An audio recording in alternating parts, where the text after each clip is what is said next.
Živjo! Danes se bomo naučili v Excelu oblikovati že izdelan grafikon.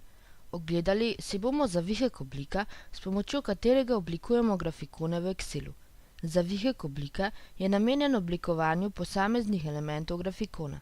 V grafikonu bomo spremenili obliko naslova grafikona, barvo stolpcev izbranega niza in smer besedila na X osi. Kontekstna skupina Trenutni izbor prikazuje trenutno označeni element grafikona, ki ga oblikujemo.